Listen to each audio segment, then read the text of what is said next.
Hello, testing, testing. One, two. Can you see me? Hello. Hi, my name is Makasy. I hope you can hear me well. So this video is gonna be super long, as you can already tell. So just a little disclaimer. I'm gonna film this video in sections so I can give my best performance and not, phone it in the latter part of the video. So please don't mind the outfit change, don't mind the setting change and all that. So just enjoy the video. I'm feeling brand new. I would pay a lot to be the nigga in my shoes. Who this for? This is dedicated to my ex-lovers. Hope that you hear this. Never find another. I do realize that I kind of uploaded this video a bit out of order, but I'm still a small channel. I don't think people are like binging my video. So, most of the views are going to be people specifically looking for that one particular video about that one product. So it's fine, it's fine. But hopefully, so this is my third video. Hopefully you would already seen my first video where I did the little shopping. Okay, so Guidi, let's populate it right now.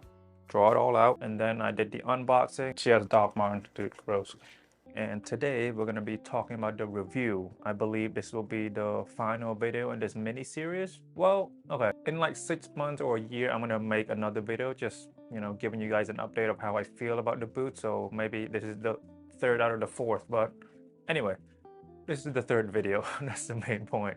So as you can see by the title, by the thumbnail, today we are talking about the Guidi Zo08v or the zoomorphic. And again, as you can tell by the length, it's gonna be super, super in-depth.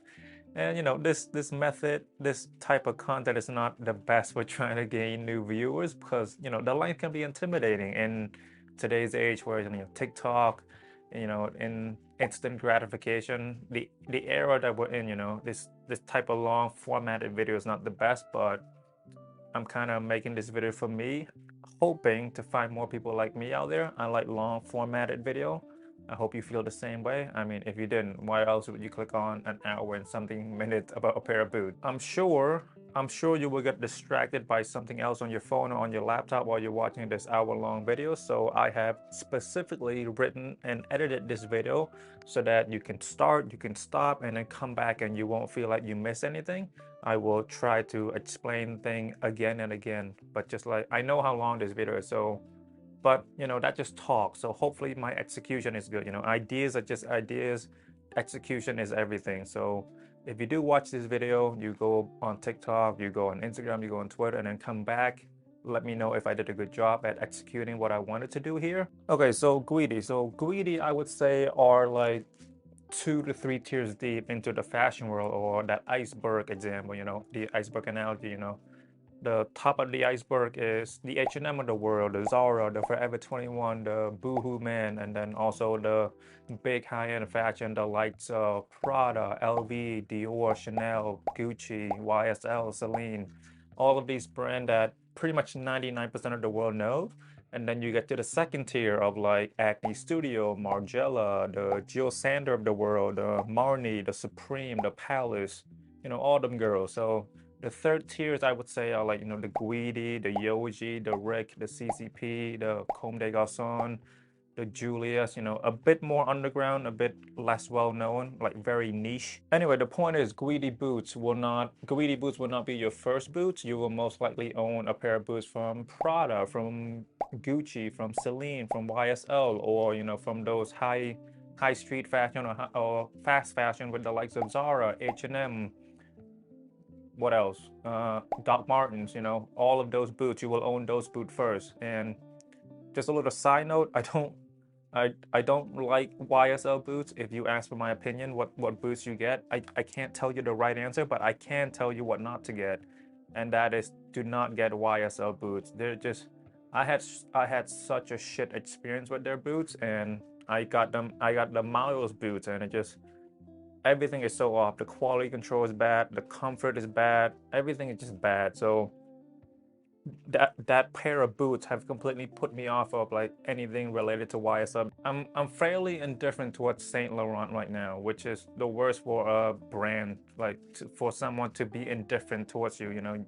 think of it in the wrestling term. You know, you either want to be hated or you either want to be loved. You don't want to be in between. And I think that's how I feel about Saint Laurent. Like, the products are good, but it's not like amazing. Like, and it's not bad either, because you know they do have good craftsmanship. They do have good designs, because they do have a lot of designers in their ateliers. I'm just indifferent towards them. Nothing over there, nothing that Anthony's doing over there is exciting. It's just a continuation of what Hedi Suleiman is doing, because it's working for them, you know. It's making them money. I believe Saint Laurent is fairly successful, but that's just the financial aspect. In terms of like an impact on a culture, they haven't released anything that has been like, you know, monumental. They haven't released a bag, a pair of shoes, or anything that's been substantial, that has like put a dent into our culture. What you know now from Saint Laurent is just what Hedi Suleiman brought, and you know he's at Celine now, so why not go to Celine? Same price point, same everything. But I'm getting off topic. Okay, wait. Before we get back to the boot, before we get back to the boots, I have one more thing to say. I really hate the YSL boys. Like, I'm not a fan of them. Most of them are very judgmental. Most of them are super pretentious. They're the worst people to meet if you want to talk like fashion with any group of people. Like, I'm sure there are a few good ones, but the majority of them are asshole. The majority of them are cunt. Like, I find the Guidi people to be a bit more inviting, a bit more inclusive, a bit more willing to share information. They're more friendly, they're more humane. But yeah, okay, back on topic. The boots, Guidi boots. They're one of the most comfortable boots that you will ever own. And you know that popular saying of like, you gotta sacrifice comfort for good style? Like, Guidi completely decimates that, but that saying holds very true to the pumps or women's, like the boots, no, yeah, pumps, you call them pumps. I have not met a woman who could handle wearing pumps for longer than 2 hours. 4 hours max. There's that famous saying, when I was really into K-pop, there was that famous, not saying that's famous photo of Blackpink, the members. They were attending some sort of award shows, and you know they were wearing all these pumps from their respective brand that they represent. You know, they're all ambassador or whatever. And backstage, you can see all of them start wearing Crocs, because those pumps are super uncomfortable. They look great. They make you look better for sure, but they're so uncomfortable.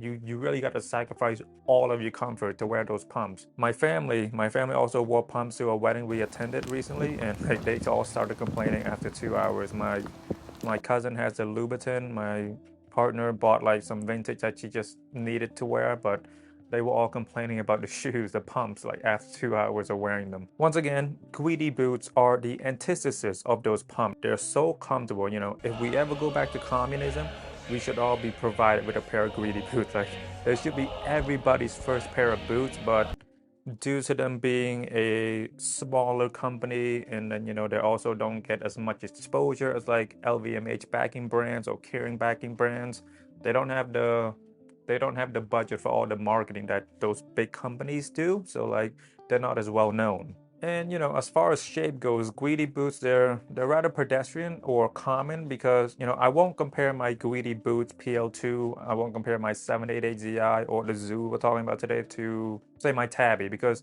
the construction of the Tabby is so much more complex. Is that the right word? It's like, it's a lot more experimental. So they're more uncomfortable because you know the high cylinder heel leading to the very low front, it makes walking a bit more uncomfortable.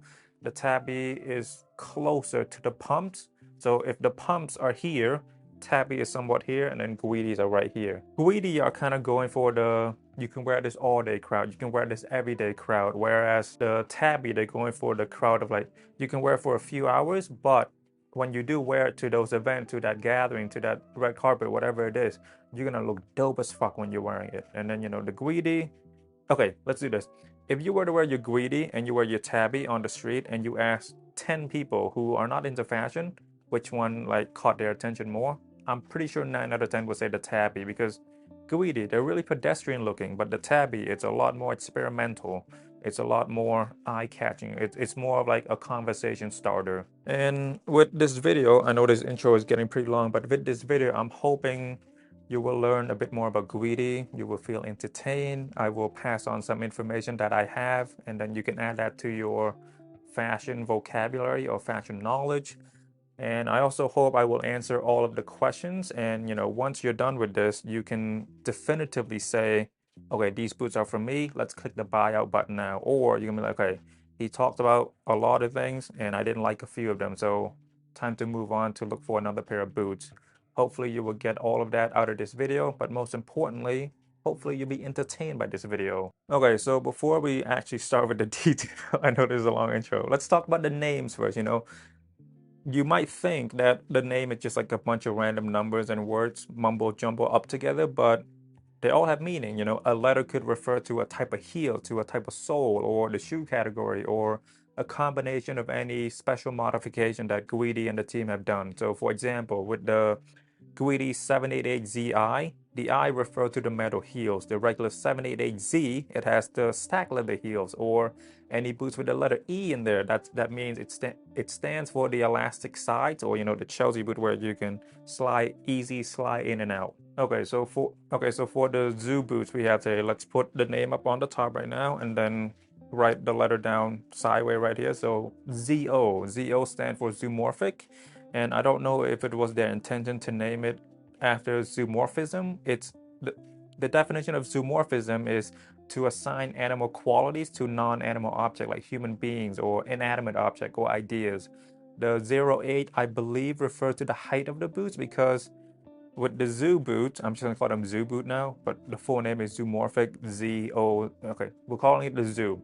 So with the zoo, they have 01, 02, 08, and 09. And the higher you go, the height increases with the numbers. And the V at the end stands for Vibram.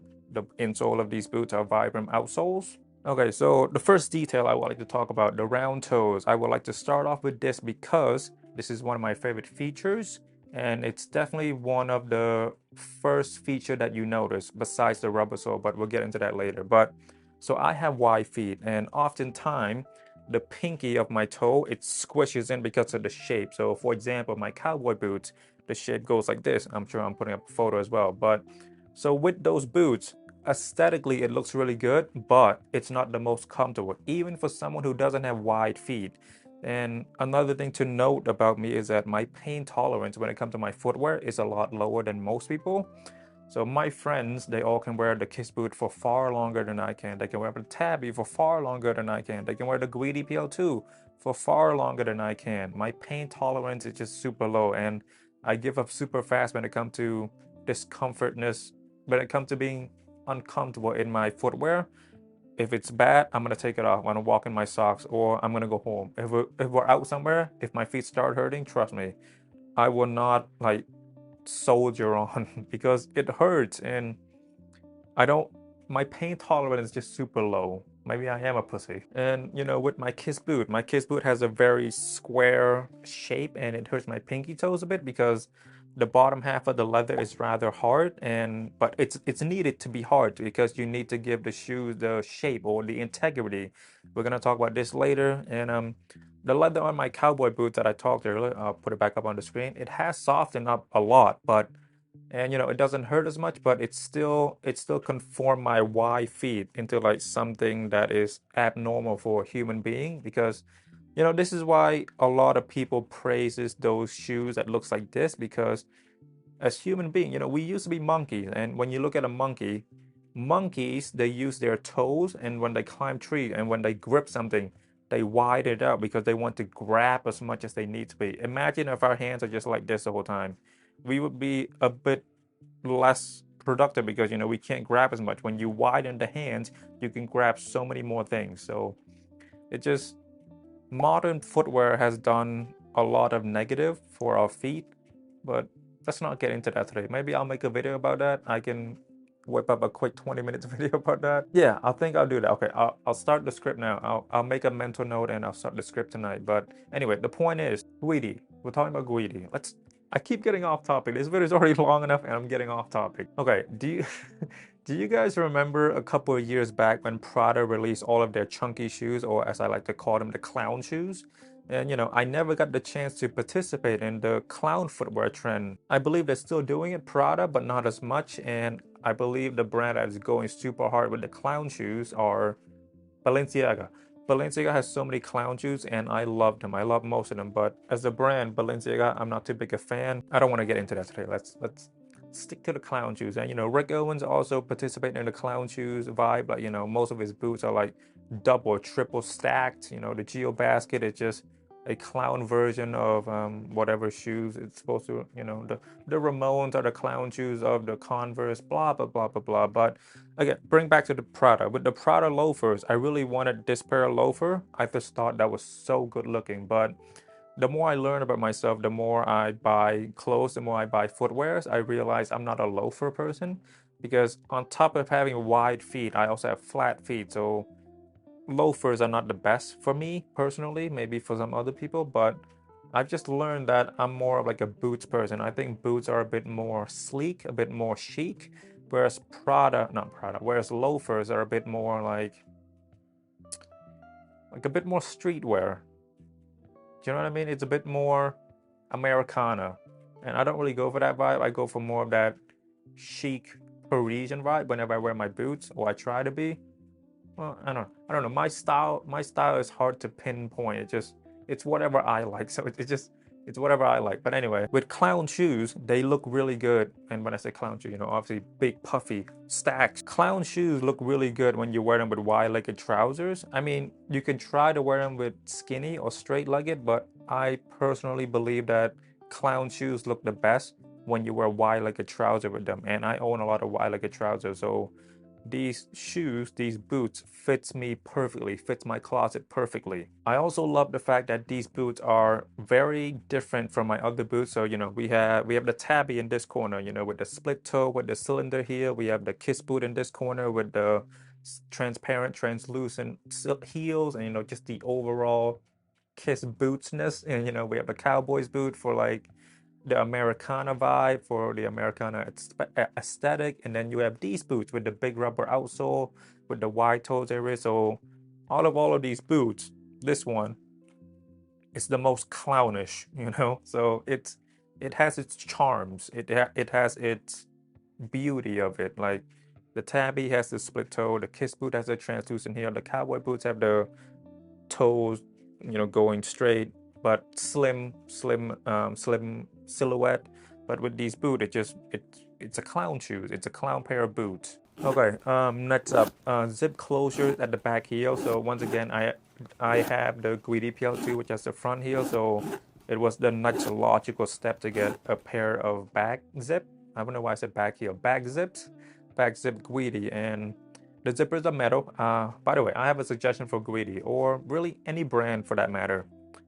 Make the pole or the slider, make it out of silver, and you can charge us extra. And I will pay. A lot of people will pay because you can charge us an extra $50 to $100. But that's just like, if they were to make it out of silver, that would give the boots a little bit of like an edge. And your items are already so expensive, $50 or $100 more. It's not gonna deter your consumer from clicking the checkout button, because prices for Guidi consumer, it's not a big deal anymore. They know what they're getting into. So if you add $50 to $100 more and give us zippers, pole, or the whole zipper of silver, I don't know if that's possible. That would be such a nice touch to differentiate yourself on the smaller scale. Like, it's really detailed for the wearer. So like, it'll be great. I would personally spend an extra $50 to $100 if the Guidi were to give you, like, you can get a regular Guidi or Guidi with the zippers that are made out of silver, 9.925 silver. And with regard to the quality of it, I really like how smooth these zippers are. So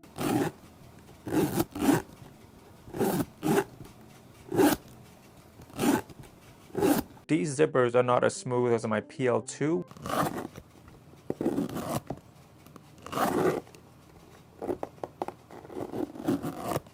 But they are smoother than my 788ZI.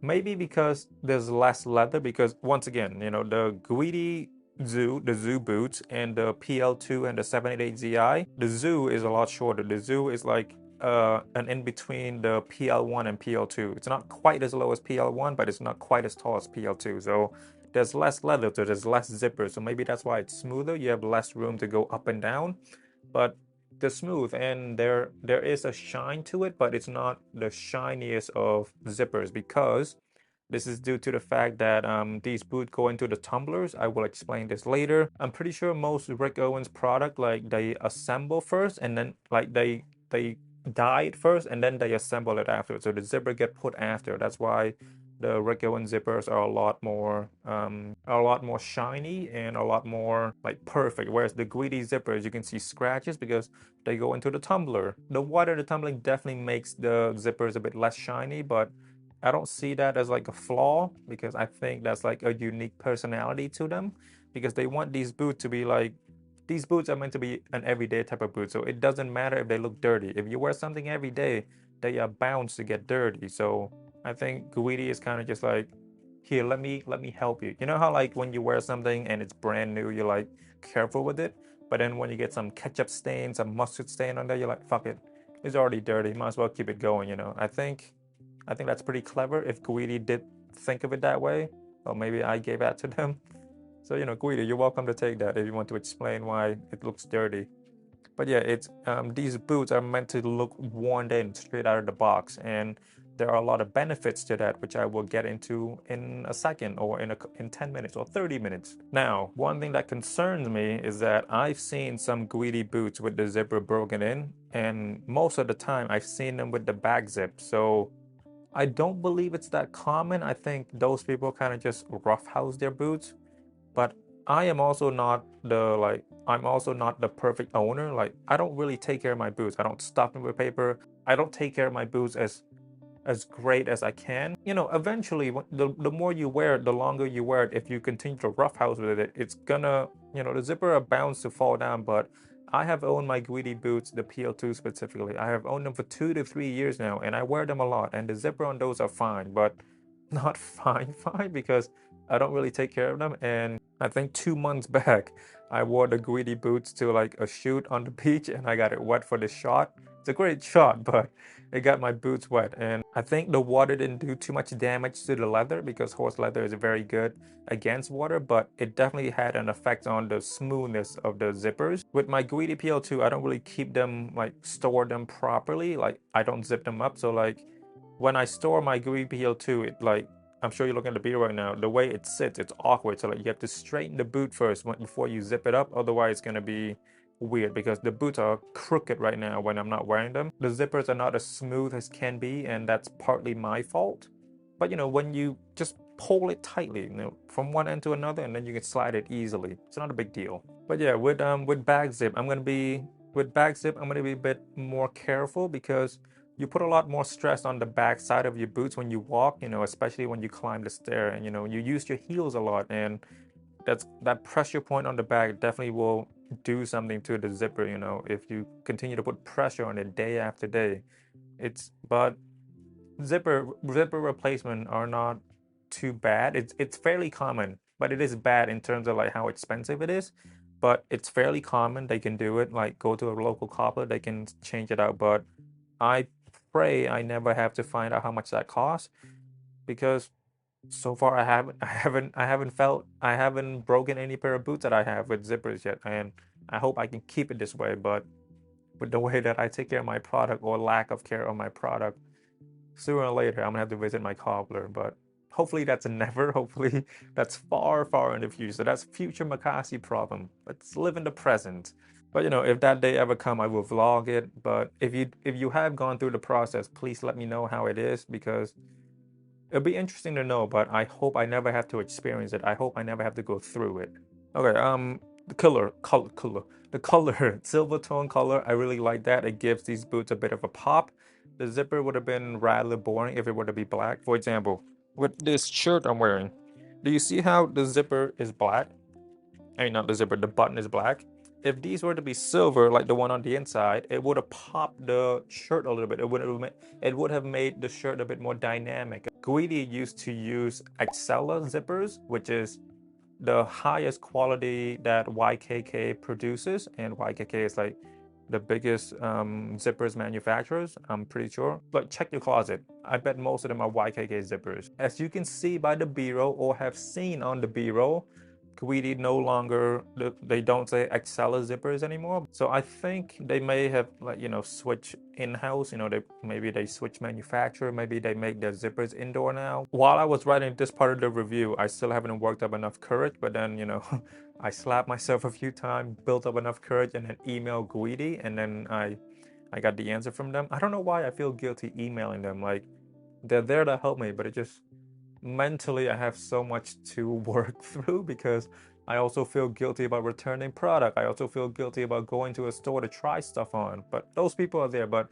I've experienced a few negative salesperson, and like they've been super rude to me. They would pressure me. Like, I think it was in Gucci, or it was in Saint Laurent. Like, I went in just to I didn't even get to try on anything. I wanted to try on stuff, but I was just looking, and then they were like giving me side eyes, like, ugh, this kid's wasting my time. Like, I don't know, I don't like the shopping experience. But anyway, it's just I'm not saying all salespersons are bad people, but the few that I have experienced, like the negative experience I've had with them, have haunted me. And with this regard as well, you know, it's like I never want to bother people, and I think that's an anxiety thing. Like, could be, I don't know what I'm talking about. Just anyway, I worked up enough courage, and here's what Guidi has to say. Our zipper are now branded Guidi, but they are still Excella, born from our collaboration. So, you know, they just, instead of saying Excella zippers now, it just says Guidi. So, you know, I'm sure they paid extra for that, but yeah, so it's still Excella zippers. And I know that Rick Owens used to use Ricagni zippers. I don't know if I'm saying that right. Please correct me in the comment. Ricagni zippers, but now their zippers are now branded with Rick Owens as well. So I think it's still Ricagni, but you know, they probably did the same thing with Guidi. You know, they just said, hey, I want to put my own brand now. I want to put my own branding on the zippers now. So, but maybe Rick makes them in-house now because he does own his own factory. I know that, and his factory is in Concordia, and it's huge. He's one of the few designer that owns his own factory, and he's also independent. So anyway, but you know, I think it's still Ricagni, but now it's just like with the Rick Owens branded logo. But one day, you know, one day when this channel is big enough, when like these brands will notice me, when these retailers will notice me, I would love to ask Rick Owens if I could tour his factory, so then I can ask him all these questions and then share all of these information to you. Because you know, fashion is still like a posh subject where people still try to hide how certain things are made. There's this douchiness with fashion that I hate. I'm hoping this channel will open up a new avenue to share information, because I don't like that people just don't share information. I think that's lame as hell. Like, come on, like, if you're excited about a subject, you should want as many people to know about it as possible. Why are you trying to gatekeep information? It's super weird. But fashion, at the moment, it's getting better, but it's not there yet, and I'm hoping I can push it. I'm hoping I can push that gatekeeping attitude further and further out of the fashion world, because you know, I'm making an hour long video. I'm talking about the brand of the zipper. Like, it's a lot of research. I hope you realize that it's a lot of research, and I hope you take the knowledge that I'm sharing with you and you pass that along to more people. Let's let you know, I love Guidi. I don't want to gatekeep Guidi. I want to see as many Guidi on as many people as possible. I want Guidi to be successful. So my knowledge on zippers are, you know, it's fairly surface level. I don't know too much about the names of the parts. I don't know the name of the parts to all of it yet, but I did read somewhere. Now, if I'm wrong, please correct me, but I believe there are 3 luxurious zippers. I believe there are Riri, Lampo, and Ricagni. And I guess you can also put Excella from YKK, but it's like, that's like comparing a Corvette from Chevrolet to like a Porsche, to a Rolls Royce, to a Lambo. So, okay, so right now I'm gonna compare the YKK Excella zippers with the Guidi branded logo to a regular YKK zipper.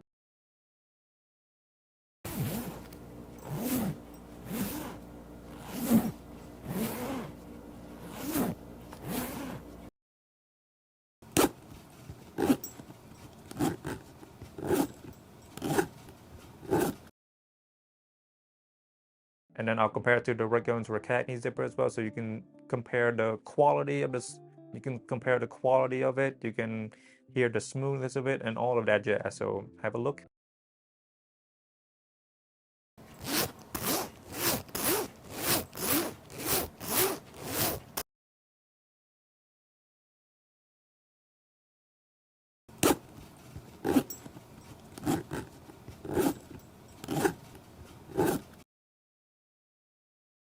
So Exceller from YKK is the highest quality that YKK makes. If I had a choice, I would rather have byeeee, I would rather have Rokagni, I would rather have Lampo, you know. Again, the example of the Corvette.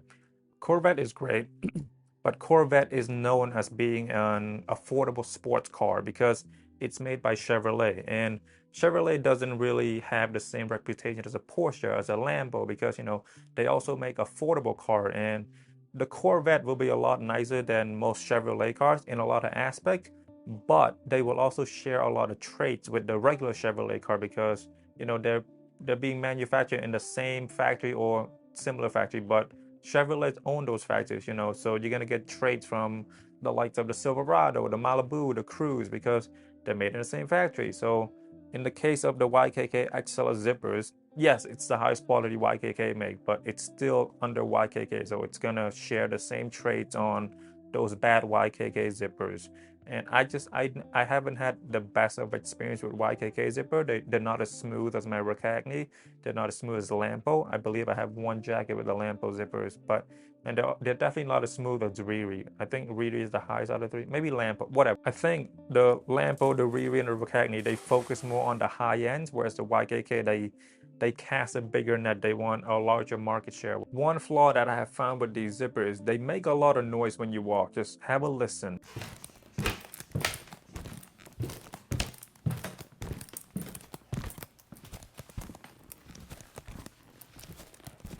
And now have a listen when I'm walking with my Guidi Palo 2.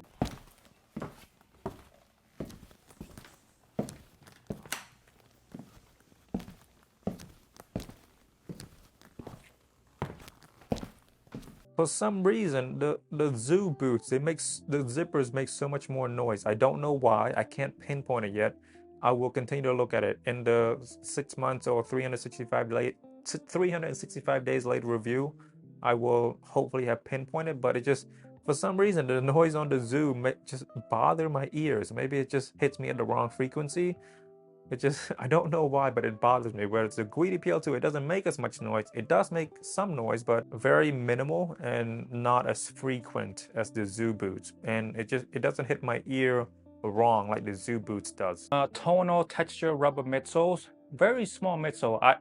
It's so that you could miss it if you don't look hard enough. You could miss it. It's about this long, and you know it provides us with a lot of extra comfort that we, the flat foot community, really appreciate. You know, some of you, okay, so I've been talking about flat feet for a long time now, so some of you might not know what that is. So I found these two amazing videos that show you what me and trillions upon trillions of other people suffer every day simply by walking. Oh my God, it's ain't easy now. I was really hoping that he will come through. Yeah. Oh my God, turn up 40 y'all. So far, the midsoles and the outsoles, I'm gonna talk about both of them together. So far, they've been great. You know, on top of being extra comfortable because of its property, it's also lighter. In the email, I also asked them about the production process on these midsoles and outsole because, you know, they're known to use the industry standard of the highest quality, you know, Goodyear welt. I believe with rubber outsoles, they're glued on because, you know, you can, or well, you shouldn't. You shouldn't like put nails into rubber, you know. It's like, think about like your car tires. You don't want to put nails into them. So here's what the people at Guidi has to say. The midsole is stitched in the middle so that the seams are not visible, while the Vibram outsole is glued.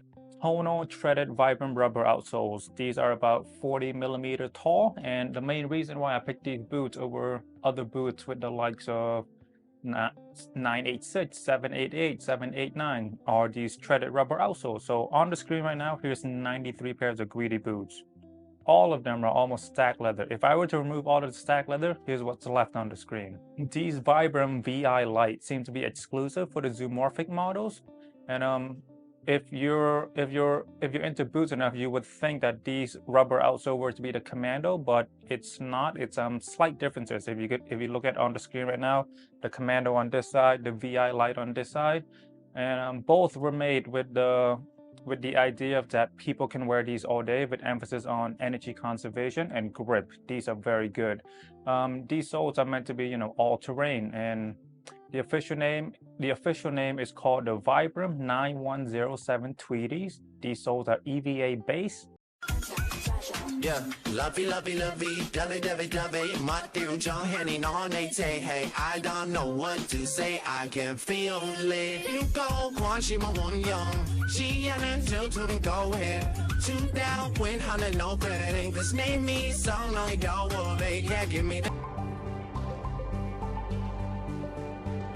The sheets are inserted into the presses together with Vibram logo types. Press closes automatically, allowing complete rubber vulcanization. At the end of the cycle, the soles are extracted manually from the press. Trimming is necessary to eliminate any residual rubber. It can be carried out manually or by machine, according to the type of sole. There is a reason as to why most running shoes are made from foam, rubber, or plastic. You know, Crocs, my favorite sneakers of all time, the best footwear of all time. They're EVA based, and you know, the point of the stack leather outsole is for longevity. It's not so much for comfort. It's comfortable, but it's not the most comfortable. And maybe I can write up a quick video about stack leather outsoles and rubber outsoles. I'll think about it. Yeah, it should be a fun video. But yeah, I'll talk about the pros and cons and all that, because I do have both. You know, I have rubber outsoles and stack leather outsole. Yeah, I'll think about it.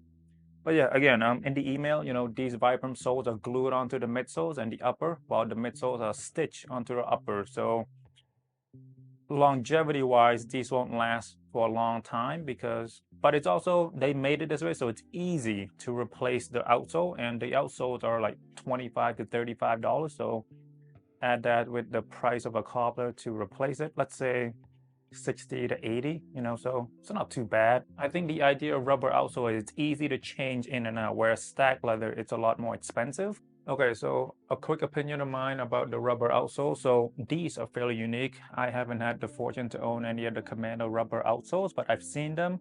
You know, I see them in the military all the time, so they must be comfortable because those people have to wear it all the time. Those are their only pairs of footwear. And with these particular boots, these rubber outsoles are definitely a talking point. You know, when I was looking for boots that could come closer to comfort to a pair of Crocs, I knew I needed some form of rubber. I was going to get a mixture of stack leather and rubber because I kind of want to get the best of both worlds. But when I saw these, I was like, okay, longevity, let's not worry about that. That's future Makasy's problem. Just worry about the comfort.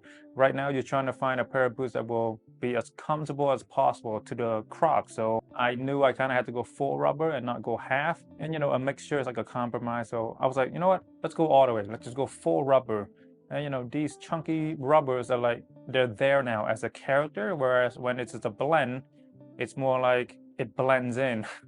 No pun intended. It blends in. Whereas the rubber also, it's a trait to talk about. It's a talking point. So these rubber also, they're very comfortable. In the later segment of the video, though, what wearing it is like, I will talk about it a lot more, like extensively.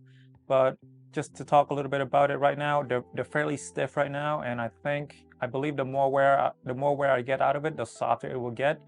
You know, there will be that sweet spot of when it's soft enough for the greatest comfort before the rubber becomes too soft, and then like you have to take it to the cobbler to have it replaced. I think hot chocolate, you know, the first 2 minutes super hot, and then that sweet spot for like 60 seconds is like perfectly warm, and then it's just gonna get super cold. So I'm hoping that sweet spot will be, you know, 6 to 9 months or a year or 2 years rather than just like, you know, a couple months. So hopefully, I'm waiting to hit that mark. It'll be really good. Like, that's when you really feel how comfortable it truly is. But yeah, at the moment, I think I'm done with buying boots. But if I ever get another, I'm gonna get at the very least, a blend of stack and rubber or full rubber. I don't think, because you know, I have the PL2, I have the cowboy boots, I have the tabby. Those are all fully stack leather. But yeah, you sacrifice a little bit of the mature look with the stack leather outsole, but you gain so much comfort. So I think that's a fair trade-off. Okay, so shorter shaft. So let's bring back those photos of the Zoomorphic 01, 02, 08, 09. I believe the 09 is exclusive for women. I haven't been able to find it in the men's section. But anyway, I think Guidi should make a pair that fits between the 08 and the 09. I feel like that's a sweet spot. I feel like that's about the PL2 height. You know, this is fine, but it's not like it's not like you're choosing between something good and something bad. You're choosing between good and also good. You know, it's fine. The shaft is fine. There's advantages to it and there's disadvantages to it. We'll talk about it in a second. But for me personally, I just like more leather on my feet. I just like to have it higher. I want it to feel more like my PL2.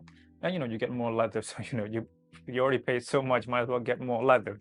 It's like when you go to a buffet, you know, you get the crab legs if it's there. Like, even if you don't like it, just get it, eat it, you know, suck it down. Feel the pain anyway, but you know that's their most expensive products in the buffet. So you gotta get your money worth, you know. Don't take so much rice, don't take so much appetizer, more of the main dish, more of the crab legs, more of the lobster, more of the whatever else is expensive, caviar, truffle, whatever they have at that buffet you're going to, you know, more meat for your money. Okay, so the advantages of having a shorter shaft, it's a lot more breathable. So, you know, on top of the shaft being wider than the PL2, and then it being shorter, you get more air into your feet. And, you know, the upper part of the boots are slightly bigger than my PL2. I can zip it up all the way without any discomfort, whereas on my Guidi PL2, there's a bit of a struggle, you know. And I also don't have the biggest calf, so if you do hit a lot of leg day, beware of these boots. So the shaft, it's very tight, you know. They are smaller than all of us would like them to be, but you know, you could argue it's designed for more form-fitting boots, because when it's a bit loose, you know, you feel a bit of discomfort. But I think my PL2 hit the perfect sweet spot, whereas the Zoo that we have today, it's a bit loose, but like, it's not bad, but it's not the greatest it can be. Like, there's that extra level it could have hit, but just somewhere below. And then somewhere down here are the YSL boots. Okay, toe spring, so easy to push off. You know, it makes for good walking boots. Most modern footwear have a toe spring. There are pros and cons to toe spring. I'm planning a video about it. I'm still researching, but just know that when you see a pair of footwear that looks like this, that part is called a toe spring. It's supposed to, you know, spring you forward, assist you in walking. Logo embossed at footbed on leather insoles. The leather insole, they're not removable, so don't make the same mistake that I did. Oh, this thing comes with a Guidi. Oh, that's new. Oh no, shit. I thought it came with an insole, but it's not. I think I just ripped it open a little bit. I just have to glue it a bit back on. I kind of like opened it up a little bit. So it's not fully there either. It's a bit smaller than my PL2. So here, take a look.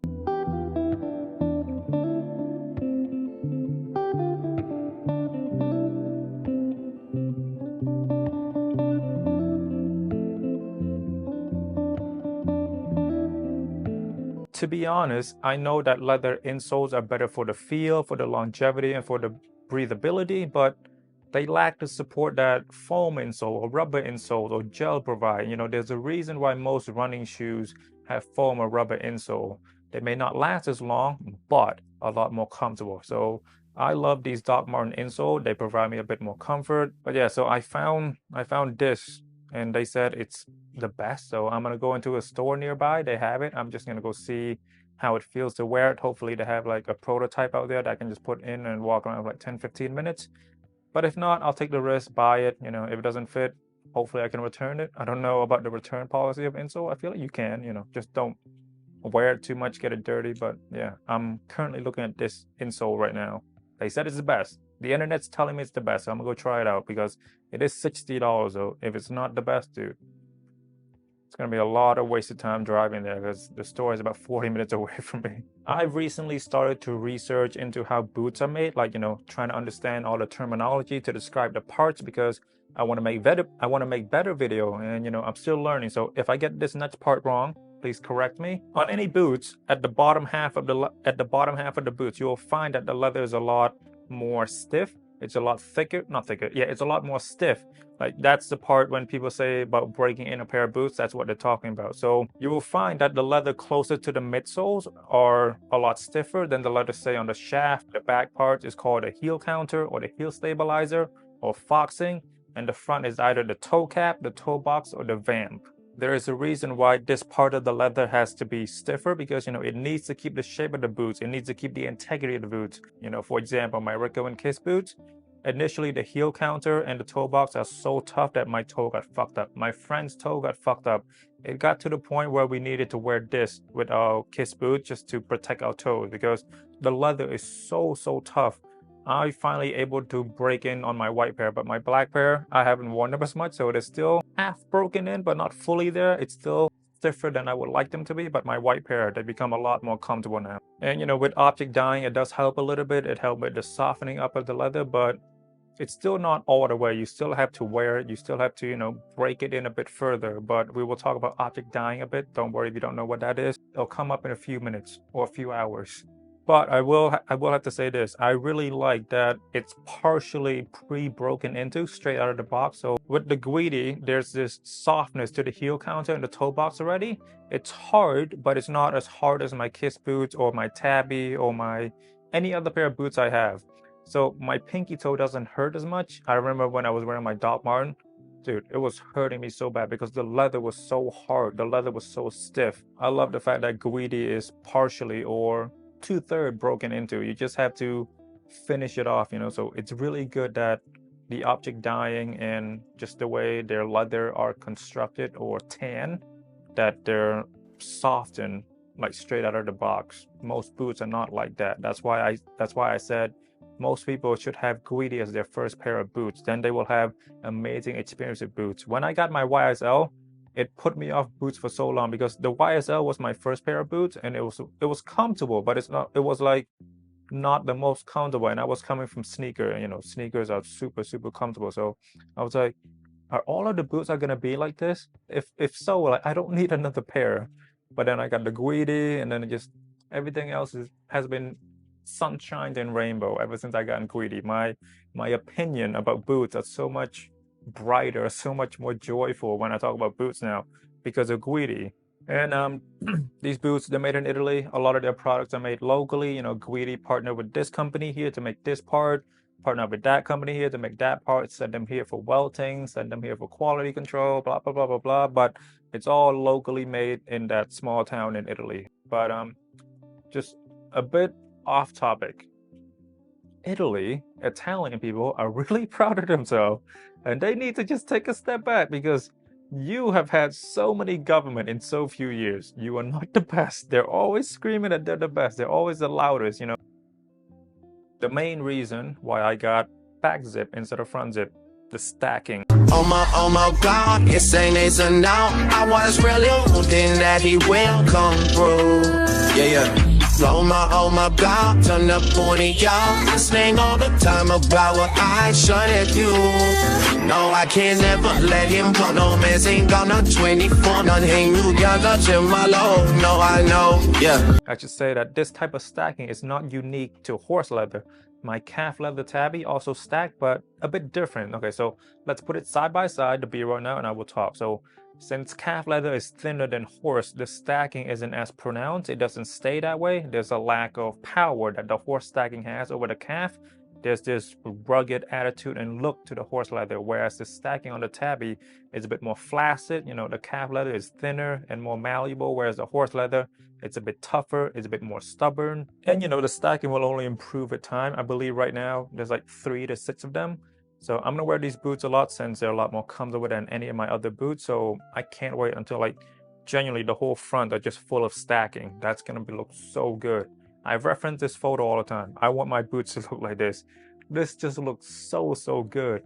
Dude, worn in Guidi boots just look amazing. New looks great, but worn in, used, years in of wearing, it looks so good. I cannot wait till all my Guidi boots look like that. It's gonna be beautiful. Okay, so object dyeing. So I found this video that will show off a little bit of what object dyeing is, and then I also found this text on Guidi about object dyeing, so let's do a voiceover. Once products are put together to a finished shoe form, they are placed in a barrel-like dyeing machine called drum and dye entirely while being tumbled, a technique called product dyeing or object dyeing. As the shoe are being dyed while bumping with each other, it gives unique color shading and textures to the leather. Characteristically, the products are entirely dyed, including the stitches, the inner surfaces, as well as the zippers and other metal parts, which get rusted by the water and dyed to create a uniform atmosphere of the product. So I already talked about the pro about like how object dyeing kind of soften up the boots. Another pro is that the entire shoe look the same, you know.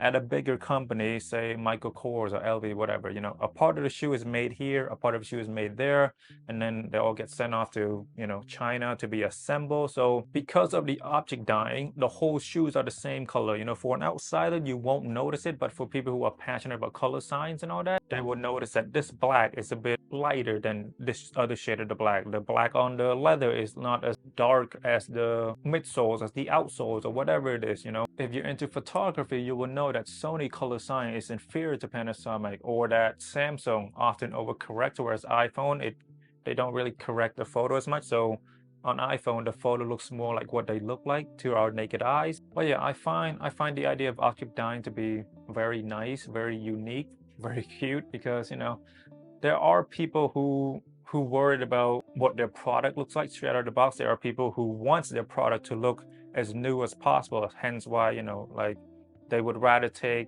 top grain leather instead of full grain leather, because they want the manufacturer to buff out all the scratches, all the breakage, all the veins, whatever it is. They want it to be very clean, very uniform. But I'm not that type of person. You know, if you're that type of person, Michael Kors will be your brand.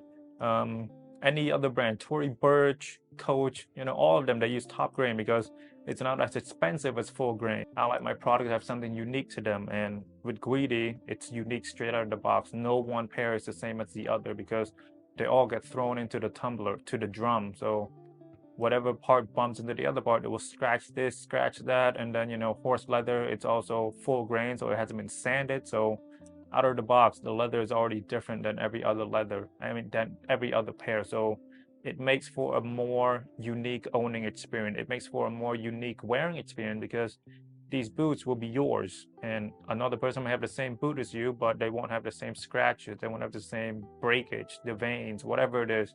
It won't be the same as yours. And I think that adds to the experience of owning boots or wearing boots. Okay, so let's talk about colors now. I mean, there's not much to talk about. These boots are black, you know. Don't expect me to write a full-fledged college essay level like on every single part of these boots. It's black. You know, what else do you want to say? Here's the RGB, here's the hex, happy, you know, the black boots, the best kind of boots. Well, yeah, I think black is always the best and the most easy to wear, I would say. But lately I've been really into white leather, you know, my Kiss boots. The Guidi 788Z I got from my partner got me hankering for more Guidi white boots, so I might get a pair of white boots from Guidi for me, but I don't plan on it anytime soon. But if I do get another pair of boots, it will be white. However, I will get rid of something in my closet because I don't want to become one of those person that has like so many boots. It's not for me. My footwear is not my main interest, and my footwear collection is rather complete. And you know, I have boots for every occasion, so I'm good. I think I'm set now. If I want to get another pair of boots, I definitely have to sell something. I'm not gonna own too many boots. I know a lot of people. I have a lot of friends who own so many pair of boots, but you know, that's what they like. This is what I like. I prefer pants. I prefer jackets. Boots, they're not the main attraction of my outfit. My jackets, my pants. Okay, so material: soft horse full grain leather. The leather is very supple, rich to the touch. Very unique, and the breakage of the leather is very pronounced. Nothing was sanded down, so it's as natural as can be. Grain or cracked leather, however you want to pronounce it, because you know, it is an animal product, and you know, every skin has its own texture, and you know, it's not too thick. The leather is not too thick, but it's also not too thin. It's like it hits that perfect point, like that equilibrium, whereas the calf leather, it's a bit thin to my liking, and I'm sure there are other leather, let's say buffalo leather. Buffalo leather are definitely thicker than horse leather, just judging by the animal. I am also learning about leather, and whenever you look into leather, when you look into premium leathers, a couple words come up. For one of them is Cordovan leather, and the other one's Napa leather. And these two words just seem to be the premium of premium in the leather world, you know. Guidi uses horse leather. Cordovan or shell Cordovan leather is made from horse leather, and when I Google Guidi Cordovan leather, these boots showed up, but not the Zoo, not the PL2. However, it should be noted that most retailers, they don't really put all the information they have. You know, sometimes websites don't even state what kind of leather. They'll just say leather product. So I thought there's a chance that these Zoo boots could be Cordovan leather. So in the same email, I also asked them like whether these boots are made from Cordovan leather, and they said This model can be produced in 3 different leather: baby, buffalo, horse, and calf, in the reverse of full grain version. So they kind of sidestepped my question, which is fine, you know. So I still don't know what it is, so I kept researching, I kept digging into it. But before we do that, let me just tell you what a cordovan leather is. Cordovan is one of the more sought after leather in the world because of its limited stocks, long production process, and overall durability, look, and feel of the leather. Cordovan is a horse leather made from the fibrous flat connective tissue or shell beneath the hide or the rump of the horse. To put it in layman's term, it's the leather from the horse's ass. And the leather derives its name from the city Cordoba, Spain, where it was first produced by the Visigoths in the 7th century and later on by the Moors. Okay, so some characteristic of cordovan leather, it's self-polishing material, waterproof, extremely durable, great patina, non-creasing characteristic because it is made from connective tissue, so it is smooth and it lacks the pebble effect of leather derived from animal skin. Okay, the last point, I want you to focus on the last point. So since the zoo boots have the pebble or grain leather, I don't believe these zoo boots to be cordovan. Still horse leather, you know, just not leather from the asshole area. Also, I think I forgot to say, so I don't own any cordovan leather. Hopefully I can change that soon. Maybe like I'll just buy like a sliver, like a square of it, just to have it, just so I can feel it to compare to my other boots. And you know, just to see the difference between leather from a horse's asshole and leather from a horse's belly or neck or whatever area Guidi uses. When this channel start making real money though, I'll be able to afford like just to get all sorts of leather just to have it to compare. So, you know, my video will get better the more I put time into it.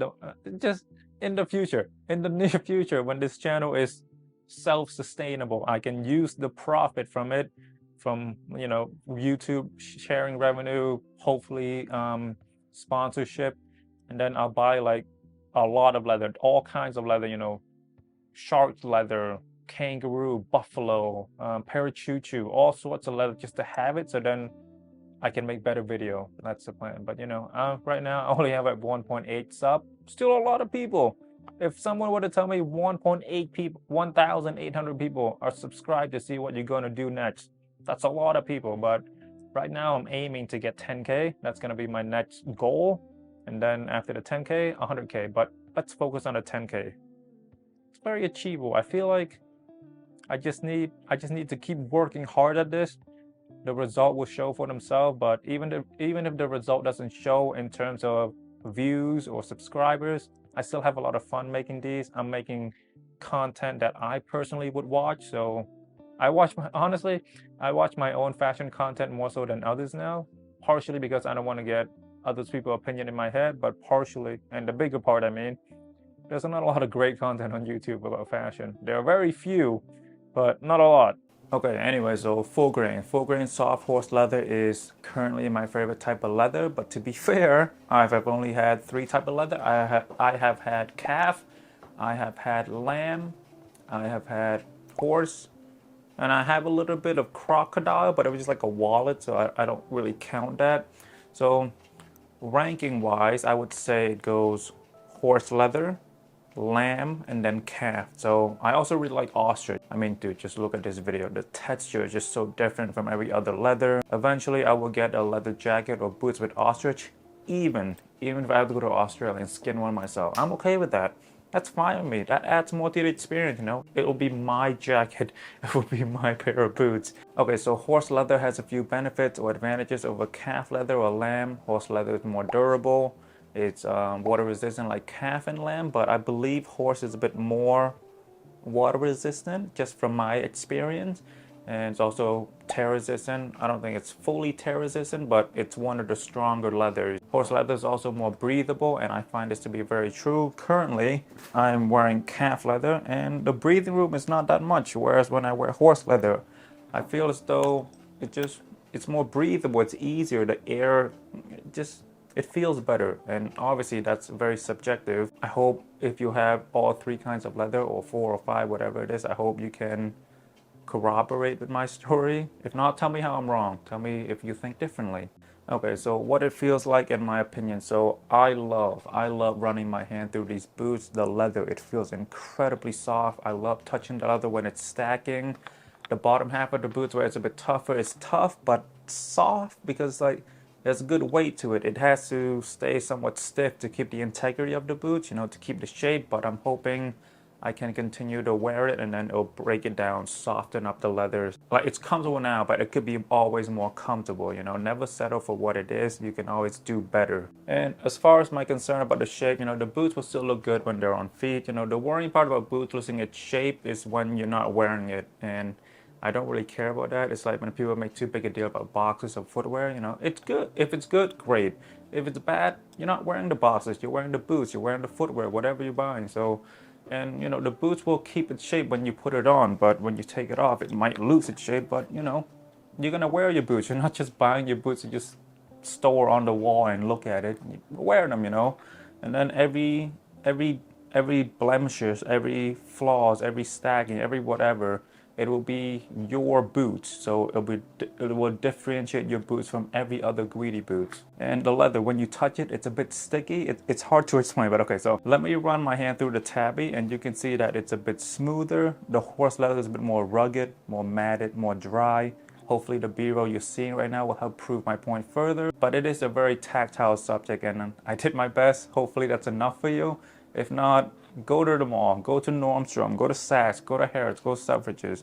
Just touch the leather and then you'll know what I mean. But in today's world, you know, a lot of us are shopping online. So a better statement would be order that product and just feel it. And then if you don't like the horse leather, you can always return it. You have 7 or 14 days or 30 days, even some places now.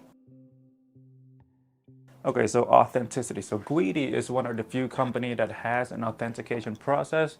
Guidi has become really popular in China and, you know, there are a lot of fakes on the market. You know, refer to my review if your pair looks like mine. So Guidi does this thing at the bottom of the feet when you first buy the shoes and then it gives you a code. Yeah, lovey, lovey, lovey, dovey, dovey, dovey. My dear John Henning on they say, hey, I don't know what to say, I can feel it. You go, she my one young. She and until to go ahead. 2 down, win, 100, no credit. Cause name me song, no, go away. Yeah, give me that. Go, Roby, I'm like a lion. No bitch, go down the slide now. No, hey, don't go like it's so like on fire. Boo is okay. So, you know, it's a nice touch. Prada has a system of authentication as well. Montclair and Canada Goose. I think the brand that desperately needs it are Nike and Adidas because they just have a chokehold on the sneakerhead and fake is just rampant in that community. So, and I think Rick Owens needed too. I've been seeing a lot of fake Rick Owens lately. I didn't even know they made fake Rick Owens, but there's a lot. And I've been spotting it more on like your favorite Instagram influencers. So, you know, just hopefully you're not getting too like self-conscious about your life compared to these influencers with thousands of followers. Like I saw a lot of Instagram influencers that have like thousands of subscribers wearing fake Rick Owens. So they're just stunting. It just, social media is not reality. Take the good out of it, the memes, the funniness, your friend's story when they're on vacation, talk to your friends, but all of the negative, try to avoid it as great as you can. Try to avoid the negative of social media as good as you can. Something along that line. A lot of people recommend you go up half a size or 1 full size with Guidi. I disagree with this because if you want my opinion, you should stick to your true size. I am a size 43. I will always get a size 43 Guidi. And I have advised a few people now on Guidi, and my recommendation for true to size has been great for them. If you're taking recommendation from people that say it's a leather product, it's a designer product, you should go full size down, you go half a size down. Those people are wrong. Those people are morons. Why do you want to hurt your feet so badly? Just have extra space. With extra space, you can always double sock it. You can always put extra insoles. You can also put extra heel just to make the sizing more. But like when you're recommending someone to go 1 full size down on a designer brand, dude, that's so fucked up. You're wishing pain on that person. The leather will stretch. Yeah, it'll stretch, but not by that much. But yeah, again, so chances are you will be getting your Guidi online because, you know, not a lot of store carry Guidi. So okay, order them true to size, order them half a size or 1 full size up, and you know, if you don't like it, return it. But if you are ordering one full size down or half a size down, just know you're gonna return. There's no chance of you keeping those boots. It's not gonna fit you. It will not fit you. These boots, I can, every time I talk about this, I get frustrated by all of these YouTuber, influencer recommending going full size or half a size down simply because they're leather boots, simply because they're designer boots. It's such an outdated belief. And on top of that, with the Guidi boots we're talking about today, I put extra insoles in them and they still fit me. So just imagine had you gone half a size down. It would not work. Okay, so retail. So these surprisingly retail for not that much compared to other Guidi products. So these retail for 1.4. It's definitely on the cheaper end. So for example, my Guidi 788ZI, they retail for 1.7, 1.8, something along that line. The review of that will come soon, but I need my partner to wear them first so she can help me fill in the blank on what wearing them is like. So that video will not come out for, but in the meantime, you should watch that comparison video that I made. Some of my best editing. I put so much effort into that. I know it's a short video compared to my other video, but the amount of editing I did in that video, it was insane. Okay, so I was able to get these Zoo boots for $650 on Essence, which is an amazing price. Have you ever looked at a product that costs a lot and then you say, if the product ever reach X amount, I will get it without thinking. So my X amount for these boots were anything below $700.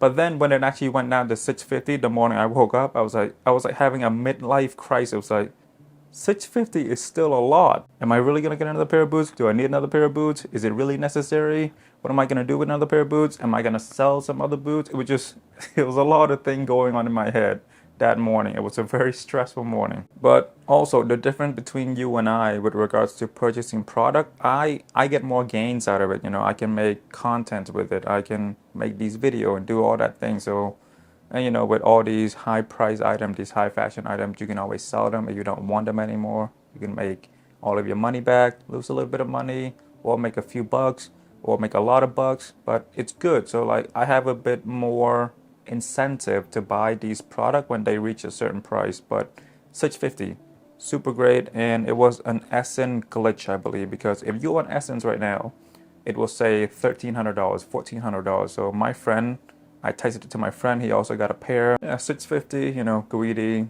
it's a family owned business, it's not a conglomerate, small business, horse leather, mostly handmade, no backing from a conglomerate, blah, blah, blah. But the best glitch I ever got was on my Tabby. I got them for $76 on Essence. It was the best deal I ever had. But yeah, with regards to like finding these crazy great deals, if you want to hear about them, you know, just talk to me on Instagram. If I like you, I will share with you. Like, tell me what you like. I'm on a lot of shopping websites all the time, just keeping eyes on everything because, you know, I love clothes.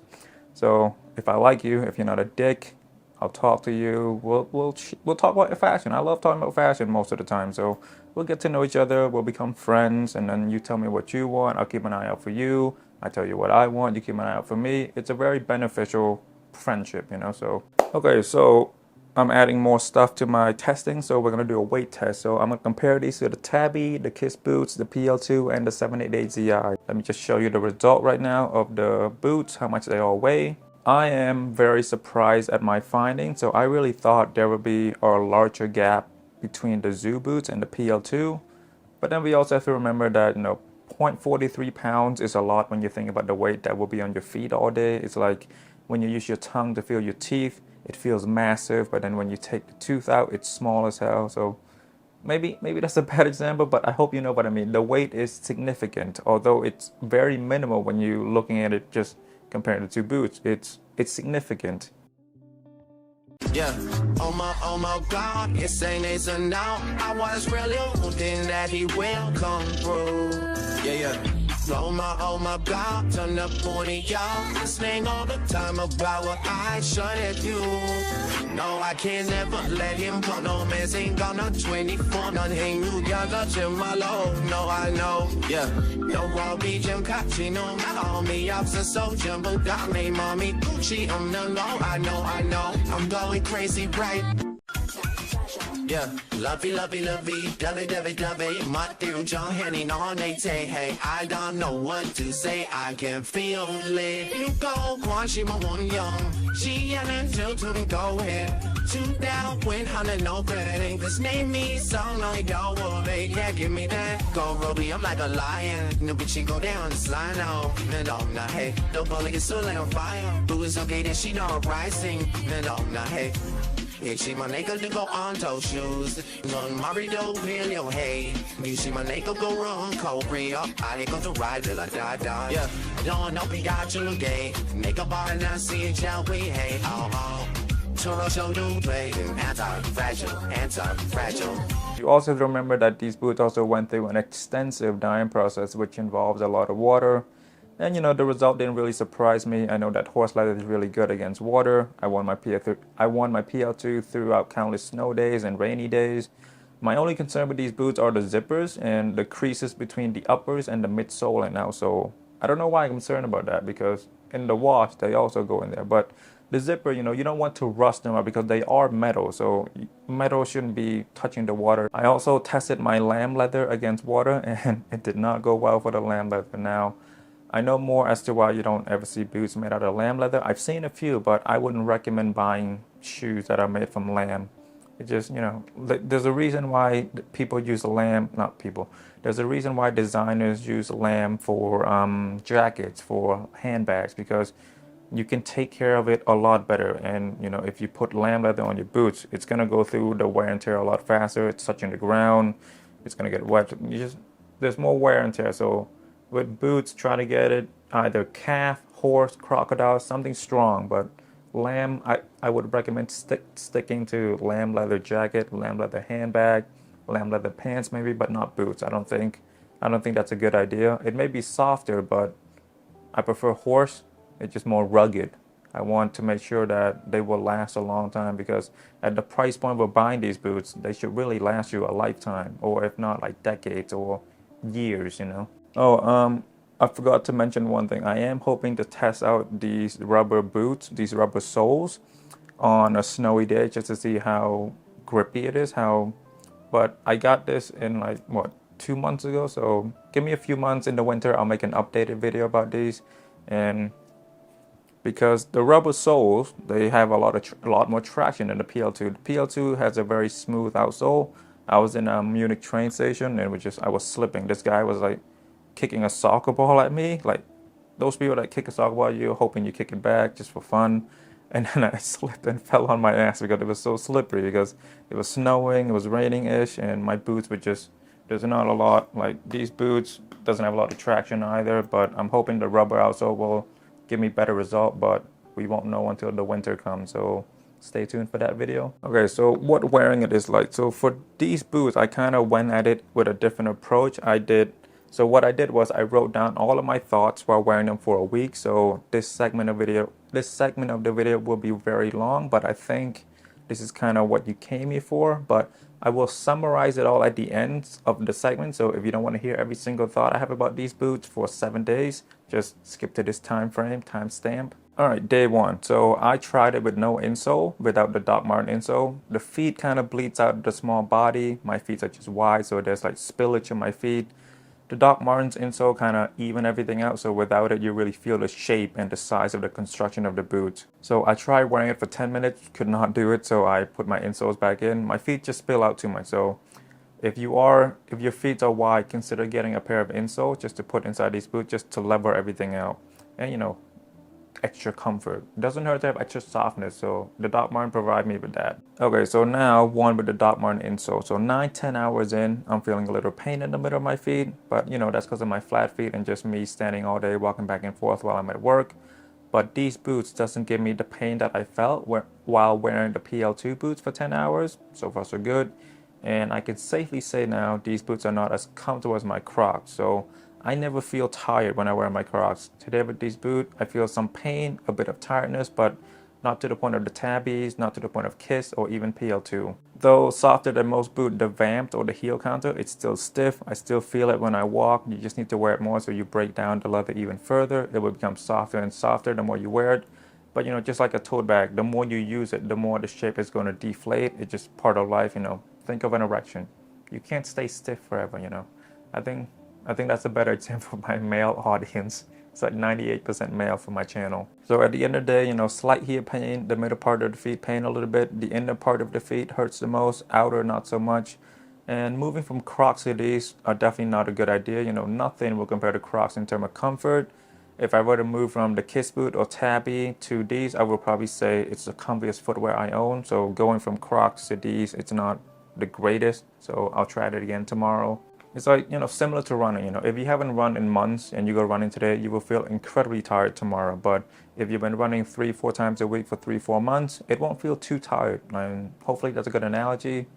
Speaking of running, coming from Crocs where it's all rubber and foam and plastic and the back open, the toe areas for airflow, like perforated holes in there, and you know, it feels a bit weird to wear something so shut in. You know, the lack of air is definitely noticeable. My feet were sweating-ish because it hasn't felt claustrophobic in a long time. I've been wearing my Crocs for a long time, but I have not worn a pair of boots or sneaker for longer than 2 hours in the past 5-6 months. And the smell of the horse leather is strong. At the end of the day, though, I changed the footwear to my Birkenstock to see if I feel any foot fatigue. And the boots were 5 or 8 feet from me, so the smell is so strong. Okay, so day 2, 4 hours in, 0 pain, 0 heel pain, no pinky pain, which is great. Water got onto the outsole and it made the squeaky noise that I'm not too big a fan of. The heel counter has softened up a bit. There's more stacking now. There's more stacking to the lower half of the boot. When you bend down or sit down, the stacking become more prominent at the expense of comfort because the leather is still relatively stiff and the leather kind of bunch up together when it's stacked. So, and you feel that inside. So your feet touches the stacking. So it's not the greatest feeling, but you don't really sit like that at all time. You're not going to bend down all the time. No pain so far. I haven't been walking as much though. So far so good. It's also lighter. So you definitely don't have to put as much effort to walk in these. With the Guidi PL2, it's heavier because it's stacked leather. The rubber outsole, they're definitely high and very noticeable. You know, when I go pee, I had to adjust my aim a little bit because of the height differences. Because again, I've been wearing Crocs for 5 months. It's muscle memory. So like now when I go to pee, it's like I'm a bit taller. So like you gotta adjust the aiming a little bit. So on this day, I decided to wear the Guidi for half a day at work and half with Crocs. So now that I'm switching to Crocs, I feel a lot shorter because of the height. The Crocs are softer, though they both have round toes area. The toe area on a pair of Crocs are much more open, less itchiness because there's constant airflow. The perforated holes helped a lot. The open back helps a lot. And you don't feel like you're stuck. You don't feel claustrophobic. The rubber upper definitely has its perks as far as comfort goes. And the Guidis are horse leather instead of rubbers or foam. So it's a bit harder, it's a bit thicker, it's a bit more rough. And with the Crocs, you know, the rubber is softer, so there's that bounce that you feel. And with the Guidi, the rubber outsoles are more stiff and more rigid, so it doesn't bounce back as much. And, you know, think of it as a car going against a pothole. If your car is expensive enough, it will have air suspension.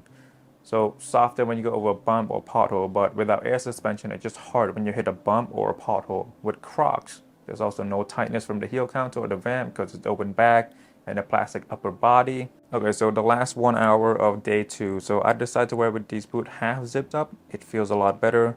I find myself just feeling the boots whenever I sit with my leg crossed like this. You know, the stacking just looks so good. So I'm constantly going like this with the boots. And the leather also feel amazing. And the rubber soles are stiff right now. I'm hoping it will get softer over time. And something I'm noticing is the attachment from the upper to the midsoles are not as tight as I would like them to be. When I try to stretch it out, it does come out a bit, but my research has suggested that these rubber soles are easy to replace and much cheaper than stacked leather midsoles, so that could be the case. And every time I zip these boots up and down, I get a bit worried because it's stuck and as far as pain goes, the numbing pain in the middle of my feet has come back. I think it's because there's not enough soft midsole or not enough cushion, because I didn't feel that while wearing my Crocs. Alright, third day. So there's this pain in the middle of the boots and the heels. The front of the feet are fine. I think this comes down to the stiffness of the leather, the rubber soles, or the rubber or leather midsoles. Although Guidis are more comfortable out of the box than most boots, they are still, you know, they're still leather boots. So you still need to break down, soften them up, and, you know, have the boots mold to your feet. For example, I have wide feet. The boots will spread a bit more on these parts of the boots. I also have flat feet, so the leather part and the in-between. The pain isn't unbearable where I feel as though I need to take it off or I'm gonna cry. You know, this happened to me when I wore my Kiss boot for like the first time past 4 hours. It was painful. Like, it was genuinely painful to take another step. I had to walk home in my socks. And with my tabby, the high heels versus the low to the ground front, it's a big adjustment. You need to get used to the pain. Think of it as lifting weight. If you are not comfortable with 25, you can do it, but not for a long time, and the pain will last longer. But if you're comfortable with 15 or 20, you can do those comfortably without having too much pain. Though the stacking looks beautiful, it does stiffen up when you do that. So it's not just the exterior part doing that, the interior that is touching your feet. So you will feel the creases. And imagine driving and you have your wallet in the back of your pocket. You will feel it, and most of the time you're fine. But if it catches you at the wrong angle, it will hurt or it will bother you. And the heel counter has softened up even more. I really like that. All right, so day 4. So the first half, I'm gonna wear the PL2. The second half of the day, I'm gonna wear the Zoo boots. So I compare the comfort from a pair of boots to another pair of boots instead of Crocs, because it is kind of unfair. So first half PL2. So I notice right away the smaller toe area. My pinkies are squishing into the middle portion of the boots a bit. Not to the point of discomfort, but noticeable when I'm coming from the Zoo or Crocs. And it's also noticeably heavier than the Zoo boots. I do feel more mature when I'm wearing the PL2 because of the stacked leather heels, whereas when I wear the Zoo, it feels a bit informal because of the rubber. And the weight distribution is a bit off on the PL2. There's more weight to the back because of the stacked leather heels. So there's like this bit of push off when you step on the back to the front. I believe I will feel the different weight distribution right away when I switch to the Zoo boots in 3 to 4 hours. The PL2 is more evenly distributed in terms of the size of the insole. The Zoo boot is a bit more narrow on the insole in the middle part, shape-wise, and without the round toes of the Zoo boot, I would give it to the PL2. The middle part of the PL2 feels a lot more comfortable, and I do feel my pinky toes squishing a bit more, and I also noticed that the stacked leather here is a lot more, so it's not as soft. Alright, so 4 hours in, let's now switch to the Zoo boot. It is now 2:45 p.m., so I instantly feel the difference in weight, instantly feel the soft rubber midsole and outsole. The grip is back, the pinky toes are allowed to free themselves up again, there's more room for them to play around. The smaller middle part of the soles on the Zoo is felt right away. Point for the PL2 there. The leather on the Zoo boot are stiffer for sure. This is my 4th day wearing them, so understandable. So this will only continue to get more comfortable as I break down the stiffness on the bottom half of the boots. The shaft is a lot tighter on the PL2, and when you switch from the PL2 to the Zoo, you can clearly feel the differences.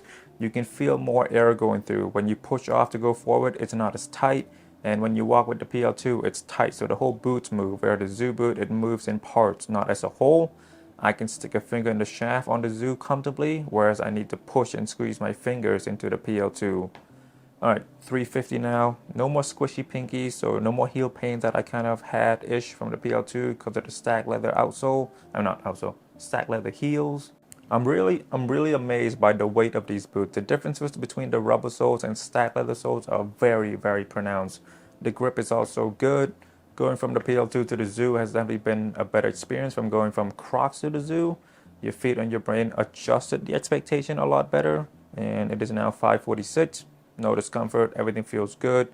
The heel of my left foot is feeling the pressure a bit, but not my right, so I think it's my feet and not the fault of the boots. Alright, 7:34 now. A bit of pain's coming through now, but not unbearable. It's just because I'm standing, running, and walking a lot now. And it has been 8 hours of walking, fast-paced walking every couple of minutes. The pain is mostly on the heels, and the middle part, this is because of my flat feet. I don't have that much arch. And as far as the boot goes, this is still one of my more comfortable boots. I'm hoping when I take it off, I won't feel any fatigue, I won't feel any pain. Alright, so 8:55 now. I'm going home from work. Coming from another boots definitely helped with the comfort. After this little trial today of half day PL2, half day the Zoo, I think I haven't given the PL2 enough credit as far as comfort. They're more comfortable than I've given them credit for. On a scale of 1 to 10, 1 being YSL, 10 being Crocs, I would say the Zoo boot is around like 8 or 9, whereas the PL2 is like 6 or 7. Comfort's good, but I got 3 more days of testing to see if my opinion changed. For now, very comfortable with the Zoo boots. The heels are getting a bit tiring. The rubber hasn't softened up to the point of Crocs yet because, they're both EVA based, I believe. Anyway, the rubber of the midsole and outsole will continue to soften. The leather will continue to soften. Alright, so 9:30, just got home. A bit of pain, but not unbearable like after the Kiss boots or Tabby. Also better than my PL2. After the Kiss boots or the Tabby, my pinky toes hurt a bit. I would say the pain is about 1 or 2 out of 10, which is great with the Zoo boots. With Crocs, the pain after wearing a whole day is like 0.5 or at most, and 0 at best. And I love Crocs, and I feel a little bit of pressure on the heels while I'm walking without the boots at home now, from the bedroom to the kitchen, where I'm just wearing socks right now. So there is a little foot fatigueness after wearing, which is fine. It's not like unbearable, but it's there. I just need to let you know that it's there. All right, so okay, so day 5, I'm wearing this for the whole day. So 11:24 now. I just got to work. I'm expecting today to be the same as yesterday. The leather will continue to soften because, while I wear it, my feet move around.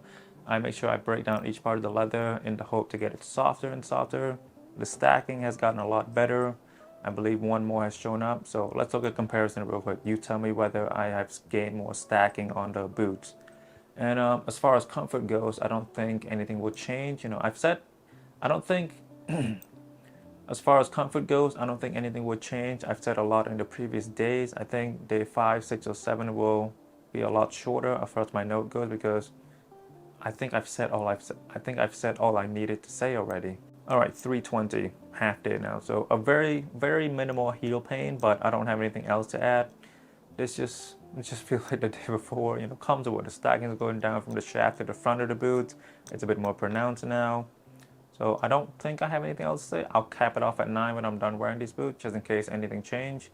And I'm gonna take new B-rolls, or you've probably seen those already, just to show you the progress of these boots from new to worn. The past few days I've been wearing Crocs first and then the boots, so I'm doing the inverse. So I've been wearing the Zoo boots for the first half day now, for 4 hours now. So I'm gonna switch to Crocs just to see if anything changed. And today, it's a bit more breathable when you switch from the Zoo boots to the Zoo boot to the Crocs. Not as restrictive, but I don't think I'm saying anything new here. I might not even need to do day 6 or day 7. I think short-term wise, I'm done with the review. I will make a 6-month update on this, or 1 year, but I don't think I have anything else to say, anything new to say. I think the only thing that will continue to change with regard to my opinion is the stacking, because the more wear you put into it, the more you will see. Okay, so hopefully you like that little new thing. Let me know what you think. I know it's long, but I feel like I make in-depth video, so you already know how long it is. You're coming in with knowing how long and how I talk, so hopefully you're good. Okay, so I want to talk about foot fatigue, or afterwear fatigue. So this might be a me issue, so let's see if you guys can relate to it. So some footwear of mine, it doesn't hurt me while I'm walking with them, but when I take them off and start walking barefoot once I'm home, my feet would start to hurt a little bit. So I'm going to categorize this under foot fatigue, which is just an umbrella term of ongoing pain in the feet. So for example, my tabby, when I'm wearing them, it doesn't hurt, and it doesn't hurt much, but when I take them off and start walking around my house in socks or bare feet, I feel the pain, So the best example I can think of, when you go running, when you're in that flow state, you don't feel tired, you don't feel the pain in your stomach or chest area. Then you get home, and then like the tiredness kind of catches up to you. Like you have a moment to let the adrenaline go down, and you can finally feel what you did, and then your body realized, oh shit, we did a lot more than I felt. I hope you know what I mean. But anyway, so there are footwear that does this to me. The good news is these boots, they do not give me pain or afterwear pain, which is great. When I wear my tabby, I just have to plan my day out a bit better, which was one of the main reasons as to why I wanted to get a pair of boots that are all day comfortable. With Crocs, you get extreme comfort without sacrificing any style, because Crocs, dude, they're fucking sexy. And when you wear tabby, they are sexy, but you are sacrificing a bit of comfort for the look, for the feminine vibe, for the I know fashion, I'm in the it crowd, So these boots are comfortable, and they're also stylish, and I can wear them all day, which is a good combination of everything. I believe by far these boots are my comfiest, and the combination of rubber outsoles, the leather insole that are permanently glued to the boots, adding the Doc Marten insoles. So these boots, they're very comfortable, and they're also super light because the outsoles are rubber and not stacked leather, so it takes less effort to walk. So I think it saves your feet from fatiguing a little bit when you wear them. These Zoo boots, I still believe that they should be your second or third pair of boots into the Guidi universe. I will continue to stand by my statement of Guidi PL2 should be everyone's introduction to the Guidi. Like the bag zip, but the 788, the 988, that should be your second or third.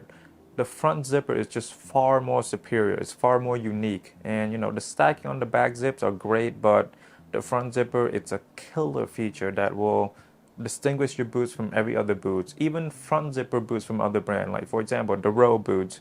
they don't look that great, even though they have front zipper. The Guidi PL2 just looks superior. There's that edginess, there's that ruggedness in the Guidi PL2 boots that the road boots doesn't have. I think these boots would make great hiking boots, because you know the heights of the rubber soles, outsole I mean, will keep the upper from the ground, so you're not, if you're walking through mud or some wet ground, whatever. And the comfort that comes from the rubber outsoles are great for walking long term. The leather isn't that breathable compared to like hiking boots, but you know the shortness of the shaft will let all the air into it to keep your feet from sweating. As far as ranking these boots goes in my collection, I would say these are like 4th or 5th. I would like to say my Kiss boots are 1st, my Tabby 2nd, my PL2 3rd, and then these are like 4th. Yeah, 4th. But you know, if you're telling me to we're going on a long walk, I will obviously pick the Zoo boots. But if you're saying let's go for a short walk but look good, I will wear the Kiss boots. I wear the Tabby. Or if we go on a medium walk, like 4 or 5 hours into the inner city, I can get away with the PL2 if I want to be a bit more unique with the front zippers. But yeah, I think this is the end of the video, the end of a very long video. But I do have something to say. Very important. Please, for the life of me, please watch my jackets and pant videos as well. I know my footwear videos, they do really well as far as view goes, but I don't buy a lot of footwear, you know. I don't think you guys gonna see any new boots in my channel for at least another year unless I sell something in my current collection and then get more. But please enjoy my jackets video, enjoy my pants video. I love buying those products more than I love buying footwear. So please enjoy the jacket video, enjoy the pants video. I mean, one day, hopefully one day when I'm big enough, like brand will be like, hey man, we love your reviews of footwear, can we send you some? I think until that happens, you probably will not see any other new footwear to reviews on my channel for now anyway, for at least a year. So I mean, I'll continue to recycle old material, talking about the Kiss boots, the PL2, the Zoo boots, whatever I have, but don't expect to see new boots in my video soon. But yeah, anyway, I hope you enjoy watching this long video. I definitely enjoyed writing this. Filming this was fun too. The B-roll, I love filming B-roll. Well, not really. I love filming A-roll. I like filming B-roll, but I definitely hate editing this video because it's just a lot of footage. But I have found a new technique to edit, which has helped me, but it's still a lot of footage to go through, a lot of editing. But yeah. My name is Makasy. I will see you next week. And, you know, just try to remember that it's only a bad day, not a bad life. If you're having a bad day today, tomorrow's a new day. Next week's a new week. Next month's a new month. Just be more positive, be more optimistic. Life isn't that bad. It's a bad day, not a bad life. My name is Makasy. I will see you next week.